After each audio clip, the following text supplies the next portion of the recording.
ये कहानी है एक छोटे से शहर के पास ही एक छोटे से गांव की, जहाँ एक घर था जिसमें एक बूढ़ी सास, उसके दो बेटे, उनकी बहुएं और उनके बच्चे रहा करते थे। उसकी बड़ी बहू सरिता, जो कि बहुत ही खूबसूरत थी और साथ ही बहुत घमंडी, लालची और खुदगर्ज किस्म की औरत थी, जो कि सिर्फ अपने रूप रंग पर ध्यान देती थी, अपने पति पर हुक्म चलाती थी और अपनी सास का ख्याल नहीं रखती थी। सरिता का बेटा धीरू, जो कि सिर्फ खेल कूद पर ध्यान देता था और पढ़ाई से उसका कोई वास्ता नहीं था।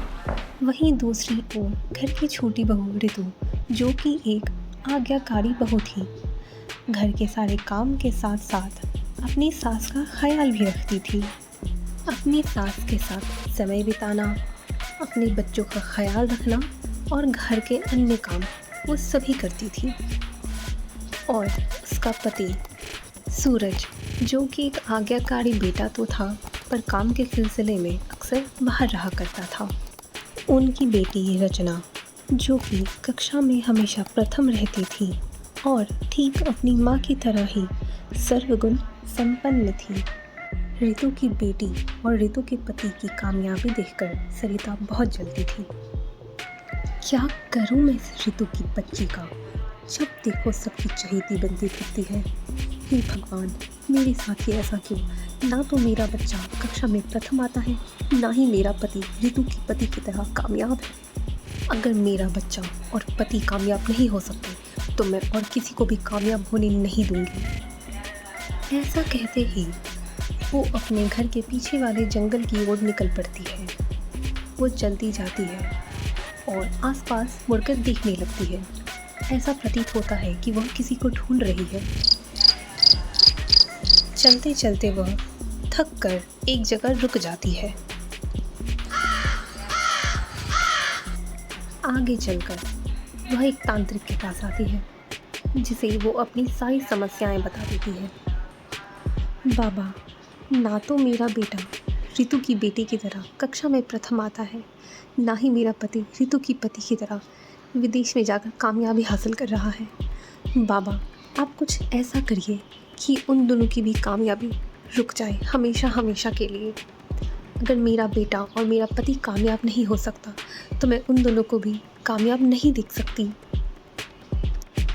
तांत्रिक यह सब देखकर समझ जाता है कि सरिता बहुत ही खुदगर्ज और जलनशील किस्म की औरत है। यह सोचकर वह सरिता को एक उपाय बताने लगता है। तुम एक काम करो, थोड़े आगे चलकर एक जंगल है जहाँ पर एक अद्भुत प्रकार की औषधि मिलती है, एक चमकती हुई औषधि। उस औषधि को तोड़कर अपनी ननद की बेटी और उसके पति के खाने में मिला देना। वो खाना खाते के साथ उनकी कामयाबी हमेशा हमेशा के लिए रुक जाएगी। और याद रखना, इस श्राप का कोई तोड़ नहीं है। सरिता जब आगे के जंगल में जाती है, उसे वह अद्भुत प्रकार की चमकती हुई औषधि दिख जाती है और वह उसे उठाकर अपने घर लेकर चली जाती है। अपने घर ले जाकर वह खाना बनाती है और वह औषधि उसमें डाल देती है। सरिता मेज़ पर खाना लगाकर रचना का इंतज़ार करने लगती है। अरे रचना बेटा, कहाँ हो? जल्दी आओ, खाना ठंडा हो रहा है, आकर खा लो। तभी वहाँ पर सरिता का बेटा बाहर से खेल कर आता है और मेज़ पर लगा खाना देखकर वह बैठकर खाना खाने लगता है।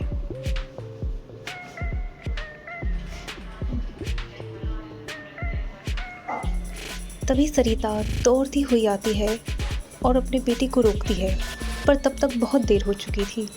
वह अपने बेटे को खाना खाते देखकर रोने लगती है। माँ, क्या हुआ माँ? तुम ऐसे रो क्यों रही हो माँ? क्या मैंने कुछ गलत किया? माँ बताओ ना। ऋतु दूर खड़ी ये सब देख रही होती है और वो सरिता से पूछती है। फिर सरिता उसे रोते हुए सारी कहानी बता देती है। उसके बाद ऋतु उससे कहती है कि दीदी आप रोइए मत, मैं उस तांत्रिक के पास जाऊंगी और इस श्राप का तोड़ लेकर आऊंगी। ये कहकर रितु उसी जंगल में उस तांत्रिक को ढूंढने के लिए निकल जाती है। थोड़ी दूर जाकर वो तांत्रिक उसे मिल जाता है। रितु उस तांत्रिक को बताती है कि कैसे सरिता का श्राप उस पर ही उल्टा पड़ गया।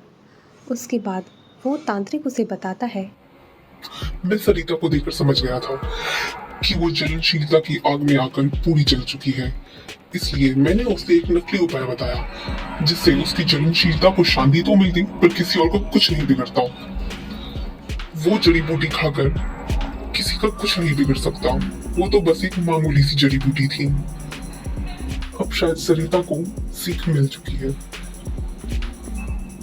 ये सुनकर रितु दौड़ती हुई घर आती है और जल्दी से सरिता को सारी बातें बता देती है। वो घर आकर सरिता को सारी बातें बताती है।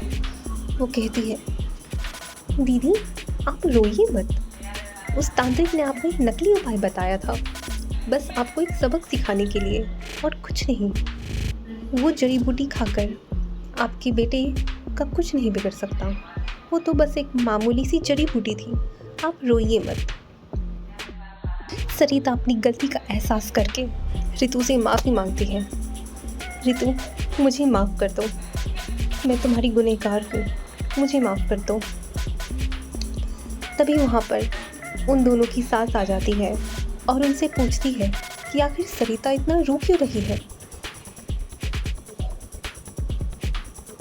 तभी सरिता अपनी सास को भी सारी कहानी बता देती है। माँ जी, मुझसे बहुत बड़ी भूल हो गई, पता नहीं कैसे इस आग में आकर मैं अपने ही परिवार को हानि पहुंचाने चली थी। मैं कैसे उस तांत्रिक के पास जा सकती हूँ, पर अब मुझे अपनी गलती का पूरा एहसास है। मुझे माफ़ कर दीजिए माँ जी। रितु तुम भी मुझे माफ़ कर दो। ये सब सुनकर उसकी सास सरिता को समझाती है कि जो हुआ सो हुआ, उसे भूल जाए। अब सरिता को उसकी गलती का एहसास हो गया है, इससे बड़ी बात नहीं हो सकती। उसकी सास उनको समझाती है कि पुरानी बातें भूल जाए और आगे से आपस में मेल से रहे। एक परिवार के लिए यही मायने रखता है। सरिता कुछ देर अकेले में बैठती है और सोचती है कि उसने कितना गलत किया और आगे से वो ऐसा बिल्कुल नहीं करेगी। उस दिन के बाद से दोनों बहुएं अपनी सास का ख्याल रखने लगी। सरिता अपने ईर्ष्या और लालच को पीछे छोड़ के अपने परिवार के ऊपर ध्यान देने लगी थी। ये सब देखकर उसकी सास भी बहुत खुश थी।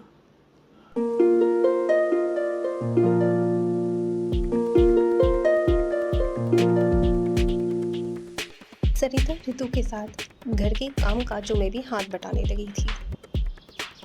दोनों बच्चे भी आपस में मेल से रहने लगे। यह सब देखकर सरिता बहुत खुश थी और बाकी के घर वाले भी।